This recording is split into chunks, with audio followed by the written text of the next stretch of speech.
Snapping Tinder date. She shows me a picture of a salad. I say, damn, that salad looking fine. You got a Snapchat? She sends me a picture of her bare stomach saying, he's in here, why don't you ask? Full asleep binge watching Friends. At some point in the night, a robber breaks in. Wake up to Robber sitting on the couch next to me watching Friends. Continue to watch Friends. Make us some popcorn and open up some cola. My face on, I'm going over to his house next weekend to watch some of the Kings of Queens. Go to dentist. Normal routine control. She tells me everything is fine, but I should start flossing. I brush teeth 2 to 3 times a week. Ask boss dentist about it. She tells me I probably have some special saliva that makes it hard for caries to form. My face when I could barely brush my teeth because I have super saliva. Have a new girlfriend. She gave me head the other day. Shit was awesome. Meet her dad for the first time today. He's a big scary biker dude. He squeezes my hand and says deep into my soul, and on, anything you do to my daughter, you'll have to do to me. If you hold her hand, you'll have to hold my hand. If you hug her, you'll have to hug me. Understand? I say yes sir and pull down my pants. Wake up in the ICU. That was still great head though. Be me, senior year of high school. Best friend dies in a car accident. Ex-GF calls me to see if I'm okay. Haven't talked to her since freshman year. Offers to come pick me up and take me to her place so I'm not alone. I just go because I'd rather cry in front of her than in front of my friends. She picks me up in her mom's van. We chit-chat a little bit, but I'm mostly quiet. Because I'm still processing my best friend's death. We get to her house and go to her room. No one's home. We sit in her bed and talk about feelings for a little bit. She puts her arm around me to comfort me. Don't think anything of it until she starts chewing on my ear. She puts her hand down my pants and starts fondling my balls. Can't get hard because I'm too sad. When I don't respond to her advances, she stops and I excuse myself. Just leave to her house and walk home. Be me. Gap year. Work as a nursery assistant at a home for mentally challenged. IQ under 70. One guy is very unintelligent. 24 years old. IQ too low to learn how to speak. Only says weird sounds. No friends. Only hobby is to suck puddles dry. Once tried sucking leg dry. Puked multiple times. Once all got sick from bad food. He didn't because of his superior stomach from sucking puddles. One day, the home gets a new manager. Decide that Puddlesucker cannot suck puddles anymore. Puddlesucker gets very sad. One time, I have a night shift. It's raining. See Puddlesucker stand by the window, crying, looking at the many delicious puddles. I open the door. Puddlesucker runs outside faster than a 4chan user chasing an ice cream truck. Sucks on at least 7 puddles. Comes back. Gives me a big wet hug. My face in the guy who doesn't even crack a smile when he sees his family after 2 months gives me a hug. Turn car key right to unlock. That was lock. Remind myself that whatever I think the way to turn is actually the opposite. Next day. Think about turning left to unlock. Remember that I learned to myself that it's always the opposite of what I think. Turn right to unlock.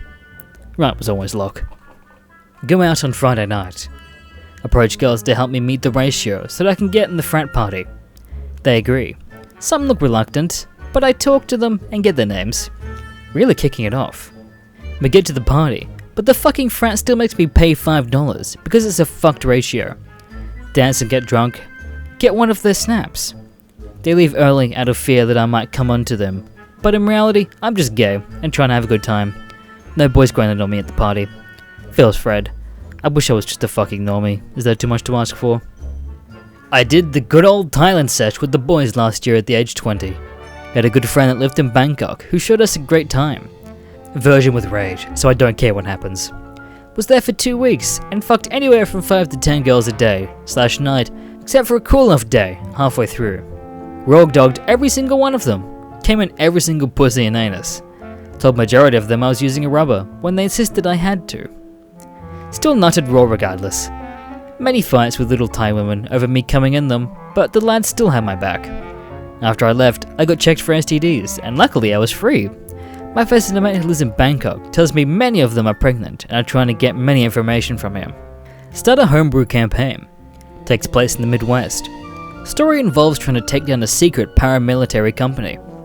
Most major events take place in cities, hidden bunkers, etc. Little brother also likes D&D. Despite him being 13, he's surprisingly good. Avoids making overpowered weapons for characters, specifically makes us so he has to earn the powerful ability/weapons, and if the DM approves, etc. Girl wearing a skirt, legging, and a Rick and Morty t-shirt. Can tell this shit will end poorly. Characters are skilled in what they have to do, but have a glaring weakness. I was a mercenary who loves big weapons, but sucks at long range. Brother was a former commander who was an expert with drones, but the drones could easily be destroyed. Friend was an orc who wanted revenge on the paramilitary, but prone to recklessness. This chick, on the other hand, brooding, pale vampire, no other weakness besides the obvious weakness of sunlight. Check her character sheet. Never had any use for this, but my face went looking at my brother. Insane strength stat, even for a vampire, despite her describing him as being slim. To no one's surprise, vampire character was an orphan. A part of a cult that she left by wiping out everyone in it out. Listen, I like the concept, but there are a lot of these stats that are flat out game breaking here. Oh, he has those stats because he's a vampire! Had to stop myself from sighing. Even for a vampire, those stats can be excessive. I'll be more acceptive if you add like 2 or so other weaknesses. Alright, he's a klutz. The fuck would that result in anything? She gets upset at that. Pulls out a damn knife! Friend grabs her wrist and wrangles the knife out from her hand. Calls her parents. She locked herself in my bathroom. She gets dragged out by her father. Friend and brother decide to have an impromptu LAN party. Don't ever invite vampire-loving women into your games. Be me. Student. Talking computer science-related stuff. Each lecture, the professor is going through his slide set and discussing different topics. I have a very hard time following him and understanding the general topic because the professor is always jumping from one subtopic to another. I say, enough is enough, and download the book he is referencing. My face with the whole subject makes sense after going through the book for only a couple of hours. My face when my professor has no clue how to teach the subject properly. My professor's like this. Middle school gym class. Shower time. Walk in the shower. Hey, look at Anon's dick! It's practically non-existent! Lil start chanting, Tiny wiener Anon! Coach comes in and breaks it up. He starts to say, never judge a man by the size of his genitals, but by his Coach looks down. Jesus Christ, son, that thing hasn't grown since kindergarten, has it? My face swam. Dude, ever since I started NoFap 3 hours ago, my frame has gotten so much stronger. My mind feels so much more clearer, my anxiety is gone, I have more energy, etc. I think my skin is clearing up as well. Look up all the chemicals that are in semen, that should be kept inside your body. Your brain needs them! Starting NoFap was the best decision I ever made. I slam so much pussy now. Thank you for watching this video. Make sure to subscribe to Mr. Green and check out all of his social medias down below. My name Goda.